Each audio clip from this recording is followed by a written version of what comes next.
लेके जून तक बीत चुका है।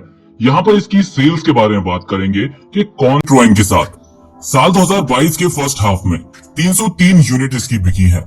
वहीं साल 2021 में 311 यूनिट्स इसकी बिकी थी। यहाँ पर जो सेल्स का डिफरेंट है लगभग 8 यूनिट का डिफरेंस है और ग्रोथ जो है वो 3% तक डाउन हुई है। दैट्स 512 यूनिट्स बिक पाई हैं साल 2022 में और अब इसकी कोई भी गाड़ी मार्केट में अवेलेबल नहीं है। वहीं साल 2021 के फर्स्ट हाफ में 3311 यूनिट्स बिकी थी। 2799 यूनिट का यहाँ पर डिफरेंस है और सेल्स जो है वो 85% तक डाउन हुई है, क्योंकि मार्केट में जो 5 से 10 लाख रुपए का सेगमेंट है उसमें काफी अच्छे कंपेटिटर आ गए हैं। इसके बाद है जीप, 7030 यूनिट बेची है इनने साल 2022 के फर्स्ट हाफ में। वहीं साल 2021 के फर्स्ट हाफ में 5068 यूनिट ही बेची थी। अभी फिलहाल हाल ही में मेरिडियन को लॉन्च किया गया है जो काफी अच्छी सेल्स कर रही है। 1962 यूनिट ज्यादा बिकी है और लगभग 39% तक सेल्स में ग्रोथ हुई है। इसके बाद है निसान, 16,957 यूनिट्स बेची हैं 2022 के फर्स्ट हाफ में। वहीं निसान 2021 के फर्स्ट हाफ में 17,073 यूनिट्स बेची थी, तो लगभग 116 यूनिट कम बेची है इसने 2022 में 2021 के मुकाबले और 1% जो सेल्स है वो डाउन हुई है। लेकिन नोट करने वाली बात यह है कि निसान फिलहाल पूरी तरीके से साल 2022 में मैग्नाइट पर ही डिपेंड है, क्योंकि किक्स की जो सेल्स है वो इतनी ज्यादा नहीं होती और बाकी जो गाड़ियां थी वो फिलहाल बंद कर दी गई हैं। निसान को एक और मैग्नाइट जैसा प्रोडक्ट लाने की जरूरत है इंडियन मार्केट के अंदर। इसके बाद फॉक्सवैगन 21,588 यूनिट बिकी है साल 2022 की फर्स्ट हाफ में। वही साल 2021 में आप देखोगे तो 10,843 यूनिट बिकी थी। 10,745 यूनिट ज्यादा बिकी है और 99% तक सेल्स में ग्रोथ दर्ज की गई है। इसका पूरा श्रेय दे सकते हैं फॉक्सवैगन की नई स्ट्रेटेजी को। फॉक्सवैगन टाइगोन, फॉक्सवैगन वर्टस आ गई, पोलो और ये सब गाड़ियां भी काफी अच्छे सेल्स कर रही थी, लेकिन फॉक्सवैगन ने अपनी गाड़ियों को अपडेट देना जरूरी समझा और नया प्रोडक्ट मार्केट में लेकर के आए, जिसकी वजह से सेल्स काफी अपडेट हो गई है। इसके बाद एमजी 2022 में 24,074 यूनिट्स बिकी और 2021 के फर्स्ट हाफ में 20,598 यूनिट, 3,476 यूनिट ज्यादा बिकी इस साल में, तो 17% तक सेल्स में ग्रोथ दर्ज की गई है। और एमजी एस्टर भी काफी अच्छा बिक रही है हेक्टर प्लस के साथ साथ। हालांकि ग्लॉस्टर और ZS EV की जो सेल्स है वो इतनी ज्यादा नहीं होती इनके मुकाबले, लेकिन फिर भी डिसेंट सी परफॉर्मेंस है मार्केट के अंदर। अगर चाहे तो ये और भी 10 से 15 लाख के सेगमेंट में गाड़ियां लॉन्च कर सकते हैं, जिनकी डिमांड मार्केट में काफी ज्यादा है। हालांकि मैन्युफैक्चरिंग जो पावर है वो कंप्लीट पावर इनकी इतनी ही है जितनी ये सेल्स कर पा रहे हैं। स्कोडा की बात करें तो 28,899 यूनिट्स बिकी हैं साल 2022 के फर्स्ट हाफ में और 2021 के फर्स्ट हाफ में देखोगे तो 5,419 यूनिट ही बिकी थी। 23,480 यूनिट ज्यादा बिक गई है।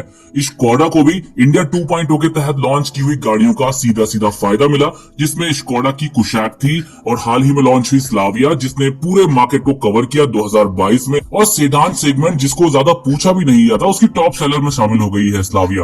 और जो क्रॉसओवर सेगमेंट रहता है उसमें स्कोडा की कुशैक ने भी अच्छी जगह बनाई, तो 433% तक सेल्स में ग्रोथ हुई है यहाँ पर। और यहाँ पर आप देखोगे जितनी भी अभी तक सेल्स हम बताएंगे उनमें सबसे ज्यादा फायदा स्कोडा को ही हुआ है। तो स्कोडा और फॉक्सवैगन मिल करके कुछ ऐसी और गाड़ियां लॉन्च करें मार्केट में जो बजट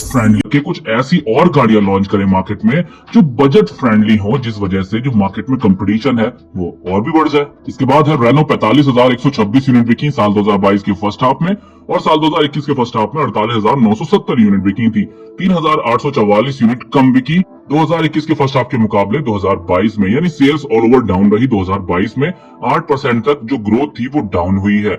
इसके बाद होंडा 48,099 यूनिट्स बिकी साल 2022 में और 43,618 बिकी थी साल 2021 के फर्स्ट हाफ में। 4481 यूनिट ज्यादा बिकी है, 10% की ग्रोथ हुई है। हालांकि हम होंडा से और भी ज्यादा एक्सपेक्ट करते हैं, क्योंकि होंडा सिर्फ 2 सेडान के बल पर ही मार्केट में टिकी हुई है, एक तो अमेज है, दूसरी सिटी।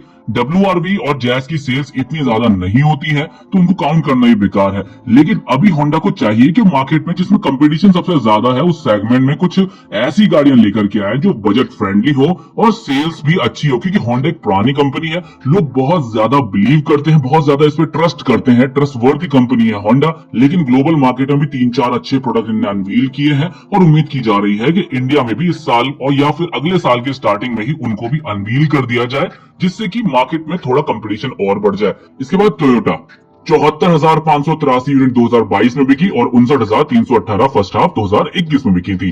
15,265 यूनिट ज्यादा बिकी इन 6 महीनों के दौरान और जो 26% की ग्रोथ भी इसमें हुई है। तो यहाँ पर टोयोटा को भी 15,000 से ज्यादा यूनिट का फायदा मिला है इन 6 महीनों में, लास्ट 6 महीनों के मुकाबले। क्योंकि यहाँ पर आप देखोगे टोयोटा भी बैक टू बैक अपडेट दे रहा है। इसके बाद किया ने 1,21,823 यूनिट बेची इन 6 महीनों में साल 2022 में, यानी फर्स्ट हाफ में। 2021 के फर्स्ट हाफ से कंपेयर करोगे 97,034 यूनिट बिकी थी, यानी कि इस फर्स्ट हाफ में 24,789 यूनिट ज्यादा बेची हैं। 26% की ग्रोथ हुई है सेल्स में। और किया ने भी अपनी गाड़ियों को काफी तगड़ा अपडेट दिया है और एक एमयूवी सेगमेंट में कारेंस को लॉन्च करके एक धमाका सा कर दिया है। काफी बजट फ्रेंडली एमयूवी है। सेल्टॉस अच्छी बिक रही है, सोनेट अच्छी बिक रही है और अब कारेंस भी अच्छी बिक रही है। कार्निवल भी एक प्रोडक्ट इनका आता है, लेकिन एक प्रीमियम सेगमेंट में आता है और 400-500 के आसपास की यूनिट बिकती है, तो इतनी ज्यादा खास सेल नहीं करती। इसके बाद महिंद्रा 1,50,450 यूनिट बेची साल 2022 के फर्स्ट हाफ में और 95,093 यूनिट्स बेची थी साल 2021 के फर्स्ट हाफ में। महिंद्रा के पास इतनी शानदार गाड़ियां हैं जो इस सेल्स को हमेशा अपडेट रखते हैं, ऊपर ही रखते हैं। और यहाँ पर किया और महिंद्रा में कंपटीशन बना रहता है, लेकिन यहाँ पर डिफरेंस 55,357 का है लास्ट फर्स्ट हाफ से इस वाले फर्स्ट हाफ में, और 58% तक ग्रोथ हुई है। तो महिंद्रा की सेल्स और भी ज्यादा बूस्टअप होने वाली है, क्योंकि जुलाई के महीने में ही कुछ इलेक्ट्रिक गाड़ियों को भी अनवील करने जा रहे हैं ये 15 से 20 लाख रुपए के सेगमेंट में। अब बात कर लेते हैं टॉप 3 ब्रांड्स की। थर्ड पोजीशन पर टाटा मोटर्स 2,53,185 यूनिट बेचे हैं साल 2022 के फर्स्ट हाफ में और 2021 के फर्स्ट हाफ में बेचे थे 1,48,246। 1,04,939 यूनिट्स ज्यादा बेचे हैं। एक यूनिट का मतलब एक कार होता है। 71% तक सेल्स में ग्रोथ हुई है। अब आप इसका श्रेय किसी भी गाड़ी को दे सकते हैं। नेक्सॉन बम्पर बिक रही है, नंबर 1 बेस्ट सेलिंग एसयूवी बनी हुई है पिछले 6-7 महीनों से। इसके अलावा हैरियर, सफारी, अल्ट्रॉज, यहाँ पर सारी ही गाड़ियों की सेल्स काफी अच्छी हो रही है। आप देखोगे ये सारी गाड़ियां आपको इनके सेगमेंट में टॉप सेलर में देखने को मिल ही जा रही है। 71% तक सेल्स में ग्रोथ दर्ज की गई है। अभी भी तीसरी सबसे बड़ी सेल्स में कंपनी बनी हुई है टाटा मोटर्स, और इसका कंपटीशन Hyundai से चलता रहता है। बीच में एक बार इसने Hyundai को पीछे भी कर दिया था सेल्स के मामले में 1 महीने में, लेकिन फिलहाल ऑल ओवर देखा जाए 6 महीनों में तो ये पीछे ही है। हालांकि डिफरेंस अराउंड 10,000 यूनिट के आसपास आप मान करके चल सकते हैं। इसके बाद है दूसरी सबसे बड़ी कंपनी Hyundai। 2,67,967 यूनिट्स बेचे हैं साल 2022 के फर्स्ट हाफ में, और साल 2021 के फर्स्ट हाफ में 2,70,704 यूनिट्स बेचे थे, यानी 2737 यूनिट कम बेचे हैं इस फर्स्ट हाफ में, और 1% तक सेल्स भी कम हुई है। और आप कह सकते हो कि बीच में कोई बड़े अपडेट ऐसे दिए नहीं गए जिनकी उम्मीद थी, लेकिन अभी सेंट्रो को बंद कर दिया गया, अल्काजार का एक बेस वेरिएंट लॉन्च कर दिया गया, i20 में अपडेट किए गए, L9 वेरिएंट भी आने लगा है, क्रेटा की भी अनाउंसमेंट कर ही दी गई है, लेकिन ऑफिशियल अभी सामने नहीं आया है। अगले साल को लॉन्च की जाएगी क्रेटा का फेसलिफ्ट वेरिएंट, और ये वाला भी सेकंड मोस्ट सेलिंग एसयूवी है भारत की इस समय। और बाकी जितनी भी इनके पास गाड़ियां हैं, हैचबैक हो, सेडान हो, सीएनजी हो, वो टॉप सेलर ही हैं। उसके बाद ये सेकंड पोजीशन पर कायम है, और हर बार की तरह इस बार भी नंबर 1 पोजीशन पर रही मारुति सुजुकी। साल 2022 के फर्स्ट हाफ में 7,65,887 यूनिट्स बेचे मारुति सुजुकी ने। साल 2021 से आप कंपेयर करो तो 7,23,028 यूनिट बेचे थे साल 2021 के फर्स्ट हाफ में, तो 42,859 यूनिट ज्यादा बेचे हैं और 6% की ग्रोथ भी हुई है। हालांकि मारुति सुजुकी अभी बीते 6 महीनों में कई बड़े अपडेट दे चुका है मार्केट के अंदर, जहां पर सेलेरियो आई, उसमें सीएनजी को इंट्रोड्यूस किया गया, अभी ब्रेजा को लॉन्च किया गया है, और अभी कल ही एक नई mid size SUV grand Vitara को भी भारत में अनवील कर दिया गया है। उसकी एक्सपेक्टेड प्राइस अराउंड 9.5 लाख से 18.5 लाख रुपए तक जाने की उम्मीद है। आपको first in segment hybrid engine option भी उसमें देखने को मिल जाता है। अराउंड 28 kmpl तक का माइलेज उसमें आपको मिलेगा, और एक अच्छे सेगमेंट, एक अच्छे बजट में आने जा रही है। उम्मीद यही की जाएगी कि उसको भी 9.5 से 18.5 लाख के बजट में ही लाया जाए, जिसकी वजह से मार्केट में कुछ अच्छे कंपटीटर आ जाए, कुछ अपडेट आए। ऑल ओवर लुक उसका अनवील कर दिया गया है, कल ही डिटेल वीडियो पर काम चल रहा है, जल्द ही वो भी आ जाएगी। और इसके बाद टॉप 25 बेस्ट सेलिंग कौन सी गाड़ियां रही फर्स्ट हाफ की, चैनल पर सब्सक्राइब करके रखें, और जल्द ही हम आपके लिए और भी नई अपडेट्स लाने जा रहे हैं। Thank you for watching.